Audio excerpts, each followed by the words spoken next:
tjerë.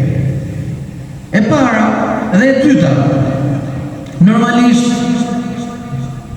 kanë treguar parët tanë të këtij umeti, duke thënë se sikur Allahu subhanahu wa taala të më pranoj mua një vepër të vetme, apo sikur Allahu azza wa jall ta di unë që Allahu më ketë pranuar vetëm 2 rekate që unë i kam falë gjatë gjithë jetës, le të vdes që në moment. Kështu thoni. Se nuk e di as kush e ka pranuar Allahu apo jo. Mirë po, kjo tregon që vepra e mira, e sidomos muaji madhërisht i Ramazanit duhet mbyllet me devotshmëri. Si me devotshmëri? Sepse fillimi i Ramazanit, esenca e Ramazanit, qëllimi i lehtësimit të Ramazanit është devotshmëria.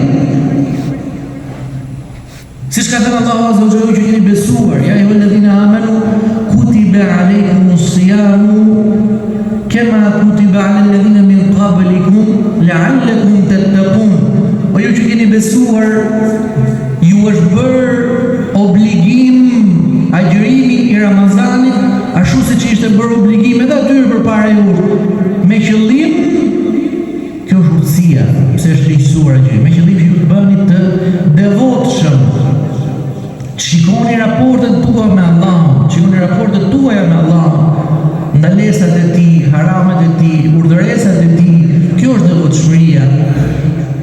Ky është fillimi i Ramazanit. Gjithashtu edhe fundi, si thot Allahu azza wa jall, inma yataqabbalu Allahu min al-muttaqin.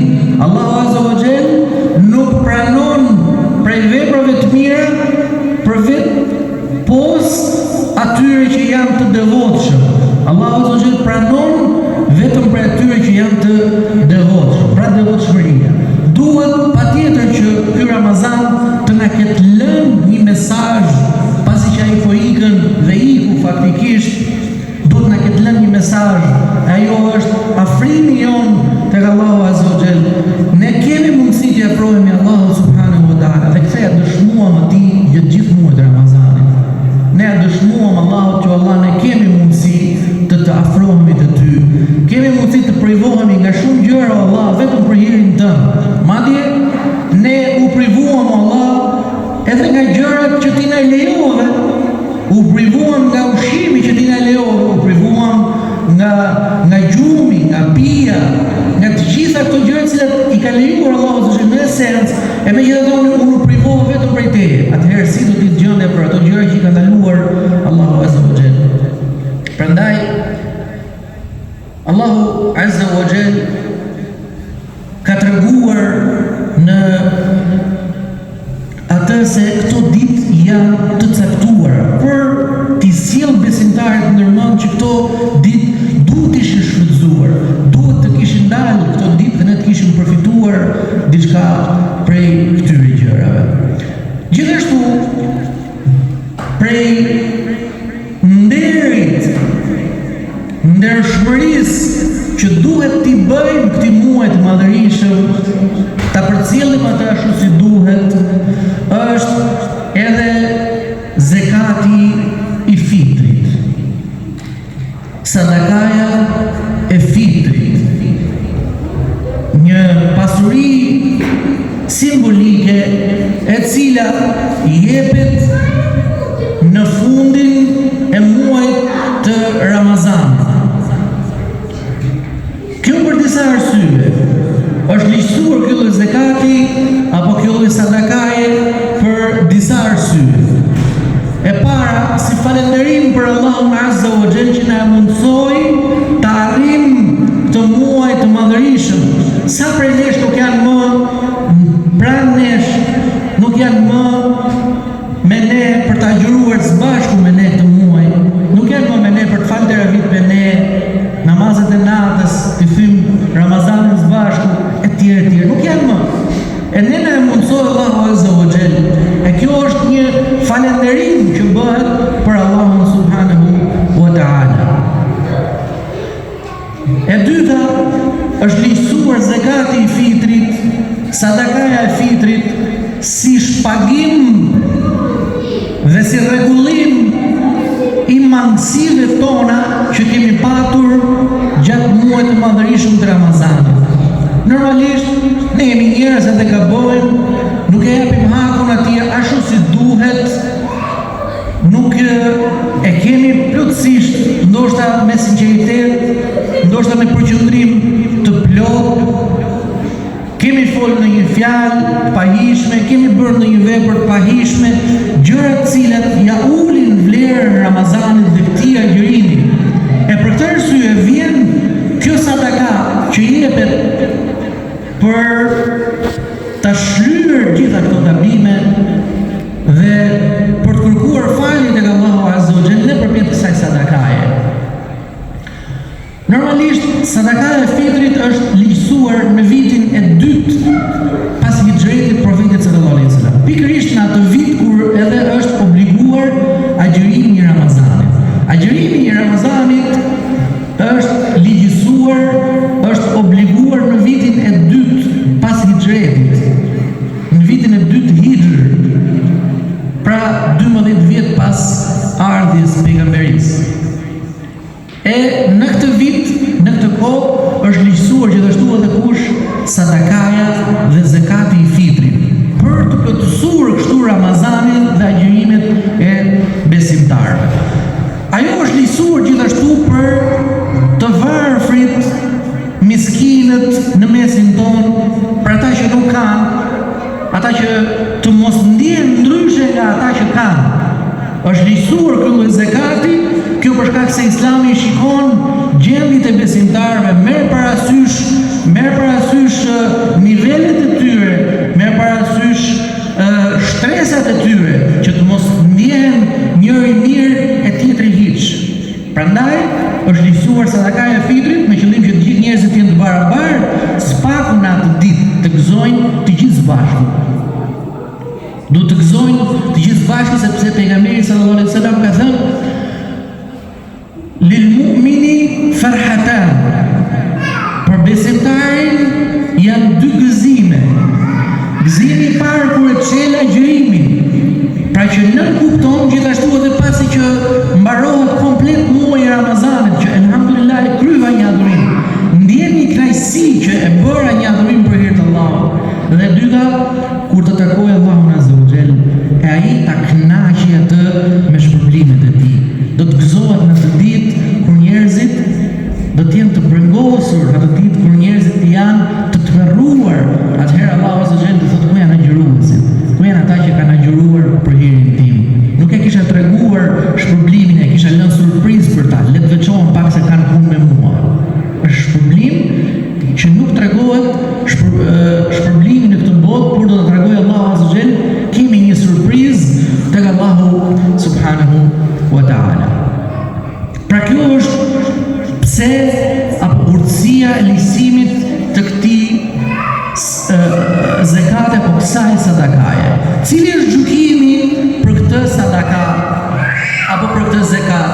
Normalisht kanë diskutuar dietarët për obligueshmërinë e saj apo për atë që është diçka shumë e pëlqyer dhe shumë e fortë për të bërë dhe që nuk bën të neglizhohet nga besimtarët. Kjo sepse ajo është, siç thamë, tuhratun lis-saimi min al-lagwi war-rafath. E ka cilësuar pejgamberi sallallahu alaihi wasallam sadakan e fitrit se ajo është pastrim për agjëruesin, për fjalët e tij të kota dhe veprat e tij boshe, jo të hijshme, i pastron ato. Por gjithashtu është ushqim për të varfrit. Është ushqim gjithashtu për të varfrit.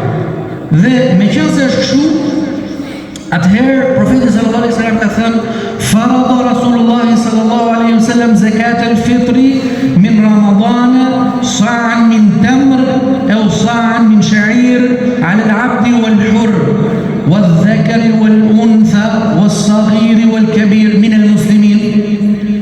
Ka treguar Ibn Umar radhiyallahu anhu se profeti sallallahu alaihi wasallam e ka obliguar sadakan e fitrit për çdo musliman. E kjo në muajin e madhërisëm të Ramazanit, qoftë në hurma apo hel e të tjerë. Kjo për çdo të madh, të rritur dhe të vogël, qoftë rob apo të lirë, përfshihen të gjitha kategoritë e njerëzve. Ai që logjikon që është me mendje të shëndosh ose jo, të gjithë ta obligohen të japin sadakan e fitrit. E për këtë arsye Imam Ibn al-Mundhir ka thënë se për këtë janë pajtuar të gjithë dietarët e Islamit. Pra ka ixhma se është obliguar nga ana e pejgamberit sallallahu alaihi wasallam ose spaku është sunet i fortë që nuk bën të neglizhohet nga besimtarët, sepse ajo as nuk e vret askënd.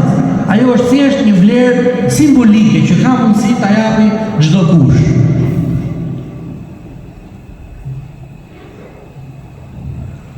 Koha e nxjerrjes së zakatit dhe sadakas së fitrit është duke filluar që 2 ditë përpara Bajramit, e kjo duke u bazuar në thënien e disa prej shokëve të pejgamberit sallallahu alaihi wasallam, sidomos Abdullah ibn Umar, i cili e nxirrte sadakan dhe zakatin e tij 2 ditë përpara Bajramit. E jepte atë për të varfër, me qëllim që ata të marrin parasysh në ditën e Bajramit, të kenë për ditën e Bajramit. E shikonte më të arsyeshme dhe më logjike të jepte atë 2 ditë përpara.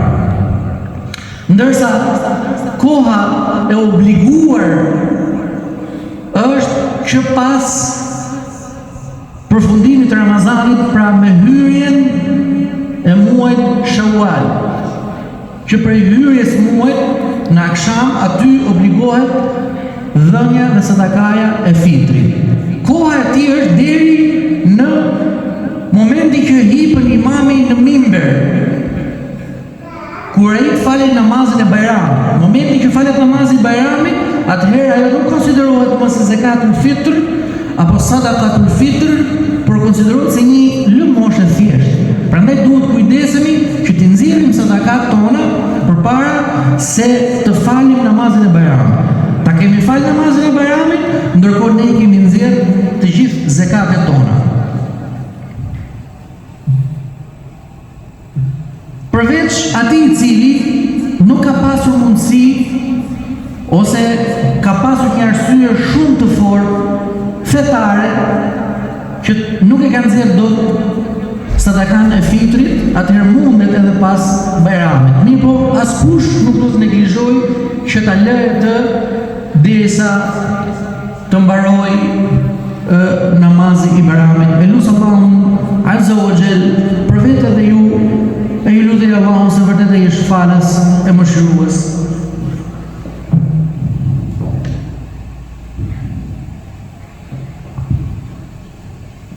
Alhamdulillahi Rabbil Alamin, wa afdalu salati ala sayyidil mursalin, nabiyina wa habibina Muhammedin ibn Abdillahi al-Amin, thumma amma ba'd. Normalisht sadakaja e fitrit, zakati i fitrit duhet që të mos neglizhohet për çdo pjesëtar të familjes tonë. Secili pjesëtar i familjes duhet të jepet për të sadaka.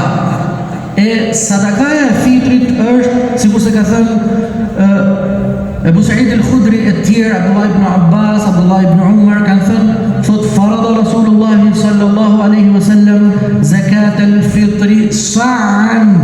E ka obliguar pejgamberi zakatin e fitrit sa'. Sa' do të thot bashkimi i 2 pllëmbëve apo 2 grushtave të një burri normal, as hapura shumë, as mbyllura shumë, por hapje normale të 2 grushtave, bashkimi i 2 duarve dhe mbushja e këtyre grushtave me çfarë do lloj ushqimi që preferohet dhe është i njohur në atë vend.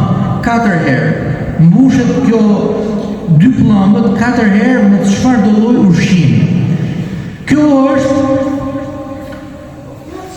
sa i përket sa që ka obliguar pejgamberi sallallahu alaihi wasallam, që në këtë kohë mundet të peshohet me për afërsisht 2 kg jesh brenda për secilin do ushqim. Pra, për secilin person nga familja jote i jep 3 kg oriz, po themi. 3 kg oriz për secilin, ose 2 kg e gjys. Por që ti jesh brenda 3 kg oriz, apo çfarë do lloj gjëje, qoftë edhe fasule për shembull, çfarë do lloj gjëje që është e preferuar në atë vend ku ti jeton. Çfarë hahet zakonisht në atë vend. Për shembull, profeti sallallahu alaihi wasallam thotë hurma ose helm, sepse këto gjëra preferoheshin në atë kohë. E profeti sallallahu alaihi wasallam ka folur për ato që kishin nevojë njerëzit në atë kohë. E ne në këtë kohë për shembull preferojmë orizin, po themi. Na kështu do ta nxjerrësh zakatin e fitrit për secilit. Je tre antar në familje, 9 kg oriz për shembull. Ose mund ta kombinosh 3 kg oriz, 3 fasule e kështu me rend. Pra, me rëndësi që të nxirret zakati i fitrit. Por për amanet, themi gjithashtu që disa prej dietarëve e kanë lejuar nxjerrjen e zakatit dhe të sadakas në vlerë monetare. Pavarësisht se pjesa dërmuese e dietarëve, pjesa e shumicës së dietarëve kanë thënë që nuk bën të nxirret vetëm se ushqim. Pra duhet vetëm ushqim ta nxjerrësh nga dora jote të dalë ushqim dhe jo lek, jo para. Por disa prej dietarëve tonë, sikurse disa prej dietarëve bashkohor, kanë thënë që lejohet edhe vlera monetare, pra paraja apo leku, sepse mundet që të hyjë në punë më shumë leku atij të varfrit se sa po themi orizi. Pse është lejuar zakati i fitrit që të hyjë në punë pra atij të varfrit, atij që ti po e jep. Se ndoshta ajo ushqimi që ti jep nuk i vlen më shumë se sa vlera monetare. Pra, e thash kjo për amanet që gjithsesi ti ketë parasysh këtë gjë, e lut Allahun azza wa jall ti pranojë çdo vepër tonë, çdo adhurim tonë, e lut Allahun azza wa jall na ketë pranuar çdo vepër, çdo dua, çdo lexim Kur'ani, çdo ruku, çdo sejdë, agjërimet tona ti ketë pranuar dhe të ngrihen tek ai, e sidomos me dhënien e sadakas së fitrit, për cilin profeti sallallahu alaihi wasallam thotë që nuk do të ngrihet agjërimi i Ramazanit tek Allahu azza wa jall derisa të jepet dhe të paguhet sadakaja e fitrit. Wa qulu qawli hadha wa astaghfirullaha li